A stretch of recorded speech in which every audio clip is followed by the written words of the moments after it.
Samantala, from the beach to urban escapades abroad, sinulit ng ilang kapuso ang kanilang Holy Week break. Silipin yan sa chika ni Aubrey Carampel.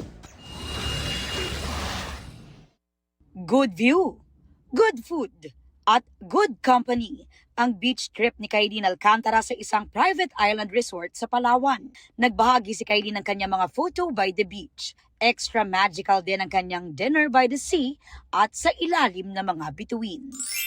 May quick BKK escape naman si PBB Celebrity Collab 2.0 Kapuso Big Winner Caprice Cayetano. Nagpost si Caprice ng mga larawan niya sa Bangkok, Thailand. Nag-Seoul, South Korea naman ang PBB Celebrity Collab 2.0 housemates na si Kapuso third big placer Ashley Sarmiento at Ray Victoria.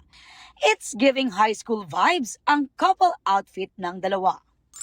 Enjoying the Japan vibes naman si Sangre Amihan Kylie Padilla. May strawberry picking bonding pa sila ng kanyang mga anak. At naglibot sa iba pang local places sa Land of the Rising Sun. Aubrey Carampel, updated sa showbiz happenings. And that's my chika this Easter Sunday. Ako po si Nelson Canlas. Happy Easter, Pia. Ivan. Happy Easter, Nelson. Thank you, Nelson.